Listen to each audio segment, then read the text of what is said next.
دو چیزوں کا ہر زمانے میں مقابلہ رہا. دو چیزوں کا ہر زمانے میں مقابلہ رہا.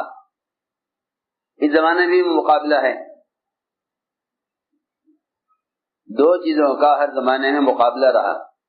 اس زمانے میں بھی مقابلہ ہے اور قیامت تک چلے گا. وہ دو چیزیں کیا ہیں؟ وہ دو چیزیں کیا ہیں؟ ایک طرف تو انبیاء علیہم السلام کی خبریں ہیں،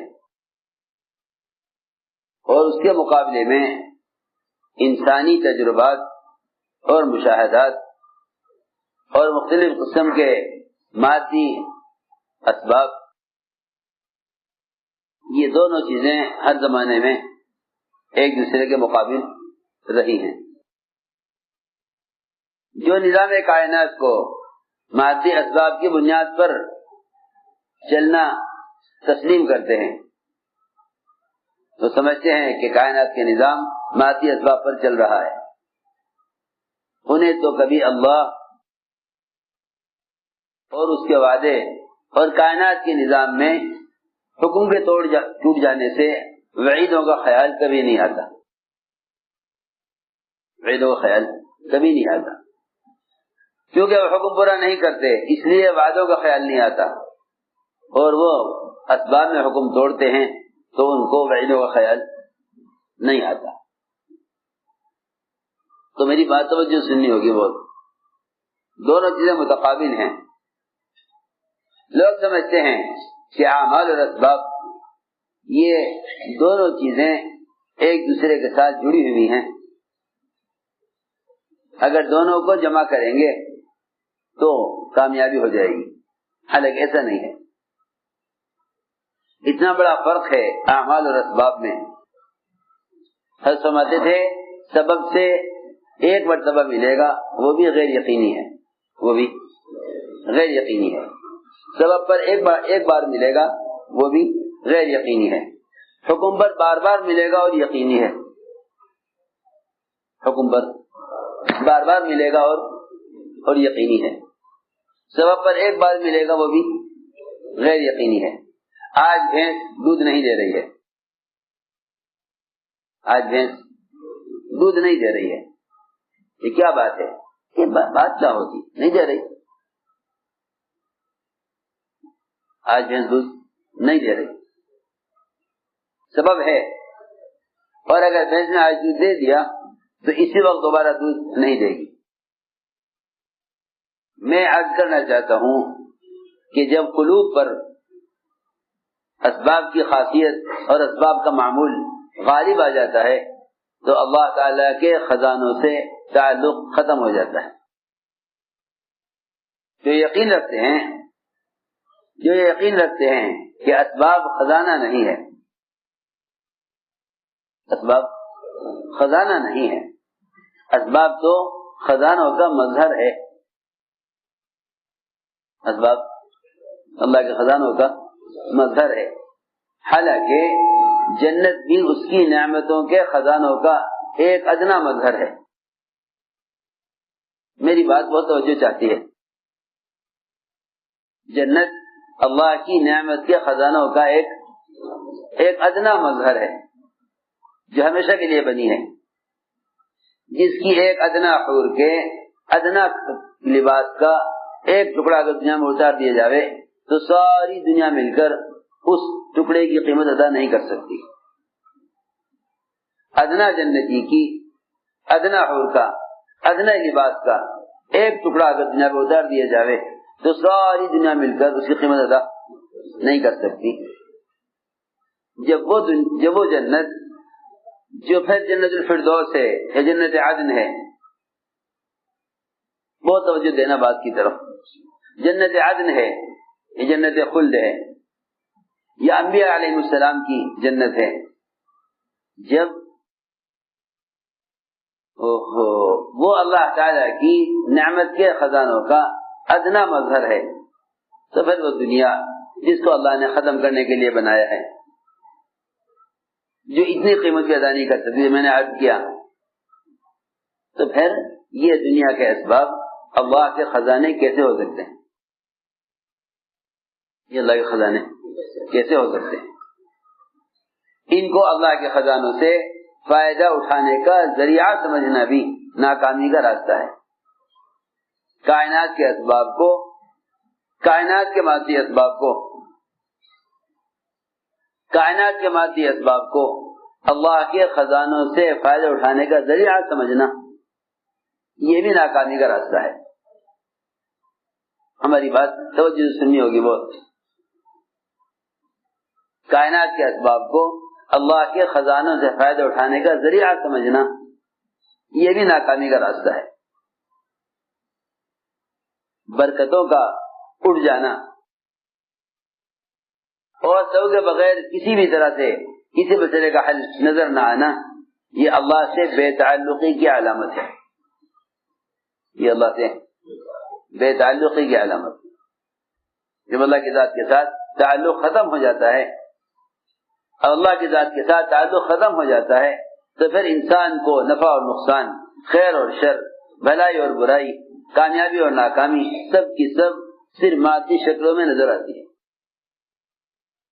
صرف یہاں یہ احکام کو چھوڑ کر کسی بھی طرح اسباب حاصل کرنے میں اپنے آپ کو پوری طرح لگا دیتا ہے. یہاں احکام چھوڑ کر پوری طرح اپنے آپ کو اسباب کے حاصل کرنے میں لگا دیتا ہے. اس کے برخلاف دعوت ہے انبیاء علیہ السلام کی، وہ یہ کہتے ہیں کہ جو قدرت سے بنا ہوا ہے وہ قدرت سے فائدہ اٹھانے کا ذریعہ نہیں ہے. دیکھو میرے دوستو، دو قسم کے اسباب ہیں.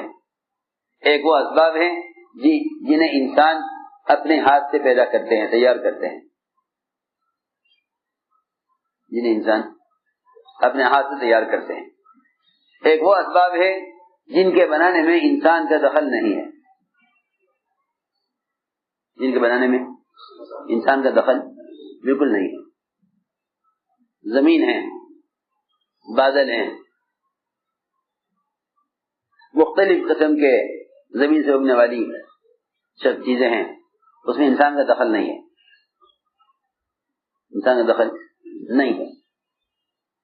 بعض اسباب وہ ہیں جنہیں انسان خود تیار کرتا ہے ان سے مختلف قسم کے فائدے اٹھانے کے لیے. ان دونوں قسم کے اسباب پر اللہ کا قبضہ ہے. دونوں قسم کے اسباب پر اللہ کا قبضہ ہے. میں نے عرض کیا کہ انبیاء علیہ السلام کی دعوت اس کے بالکل برخلاف ہوتی ہے. یہ خیال نہ کیا جائے کہ محنت کر کے اسباب اختیار کرو پھر ان اسباب کو ذریعہ بناؤ اللہ سے لینے کا. نہیں، محنت کر کے اعمال درست کرو پھر ان اعمال کو ذریعہ بناؤ اللہ سے لینے کا. اللہ کو اختیار ہے وہ تمہیں سبب دے کر اسباب کے ذریعے سے حاجت پوری کرے، وہ تمہیں سبب نہ دے کر سبب کے بغیر حاجت پوری کرے. اس کے اختیار اللہ کو ہے. اس کے اختیار اللہ کو ہے. حضور اکرم صلی اللہ علیہ وسلم نے اور آپ کے صحابہ نے قدم قدم پر اپنے بعد میں آنے والوں کو اللہ کے خزانوں سے براہ راست فائدے اٹھانے کے راستے بتلائے. تم یہ نہ کہو کہ اس سبب سے چیز حاصل ہو چکی ہے، اس سبب سے ہم فائدہ اٹھا چکے ہیں، اب اس سے دوبارہ فائدہ فوراً نہیں اٹھا سکتے. تم یہ نہ کہو کہ یہ زمین اتنا غلہ دے گی، تم یہ نہ کہو زمین اتنا غلہ دے گی، تو تم نے اپنے لیے رزق کو تنگ کر لیا. تم نے اپنے لیے رزق کو تنگ کر لیا. تم یہ نہ کہو یہ بھینس اتنا دودھ دے گی، تم نے اپنے لیے رزق کو تنگ کر لیا.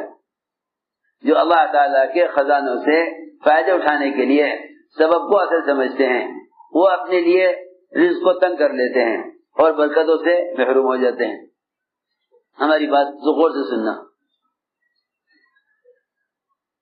اس زمانے کے ساری دنیا کے مسلمان، پڑھے لکھے عوام، خواص، سب کے سب اس بات پر مجتمع ہیں اور سب کے قلوب اس بات کو لیے ہوئے ہیں کہ اللہ نے اسباب بنا دیے ہیں، تم انہیں اختیار کرو اور اللہ سے امید کرو. اللہ سے امید کرو. سوچو تو صحیح، کیسی الٹی بات ہے، کیسی الٹی بات ہے کہ محنت تو کرو اسباب پر، امید کرو اللہ سے. یہ کیسے ہو سکتا ہے؟ یہ کیسے ہو سکتا ہے کہ محنت ایک چیز پر اور امید اسی چیز سے؟ آپ مجھے ذرا بتائیے سب فیصلہ کر کے کہ ایک آدمی ملازمت کرتا ہے، کیا وہ زراعت سے غلے کی امید کر سکتا ہے؟ ایک آدمی ملازمت کرتا ہے، کیا گزرتے ہوئے سوچ سکتا ہے کہ اس ساری زمین کا غلہ مجھے مل جائے گا؟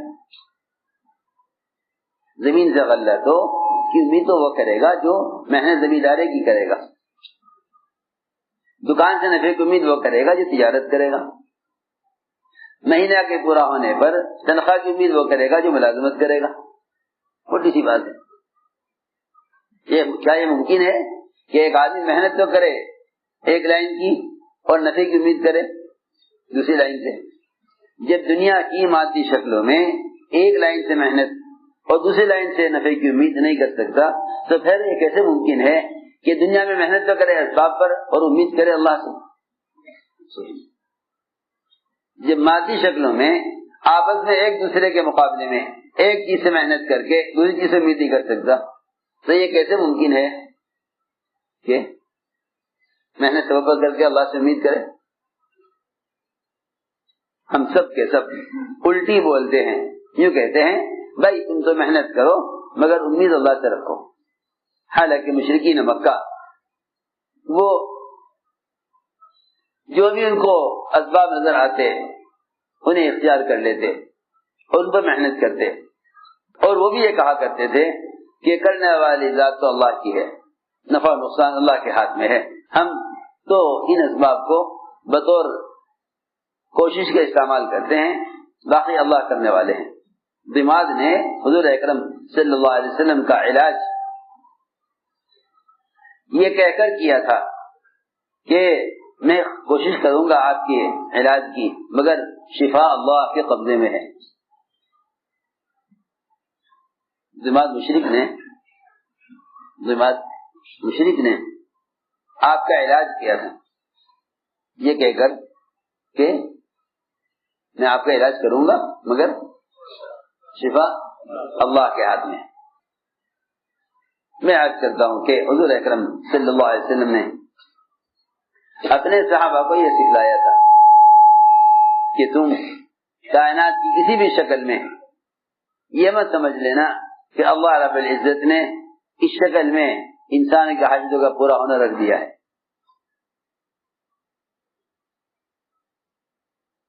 ان شکلوں میں حاجت کا پورا ہونا دکھلایا اس لیے ہے تاکہ تم اپنے عقل کے اعتبار سے فیصلہ کرو کہ تم اللہ سے فائدہ اٹھانا چاہتے ہو یا اللہ کے غیر سے، اور دونوں راستے الگ الگ بتلا دیے. حضور اکرم صلی اللہ علیہ وسلم، میں نے ایک بات عرض کی ہے کہ جتنے بھی دنیا کی مادی شکلیں ہیں ان شکلوں سے فائدہ اٹھانے میں ایک بار فائدہ اٹھا سکتے ہو وہ بھی غیر یقینی ہے. اگر حکم پر آ جاؤ تو اللہ رب العزت ان شکلوں کے ذریعے یا ان کے بغیر بار بار فائدے پہنچاتے رہیں گے.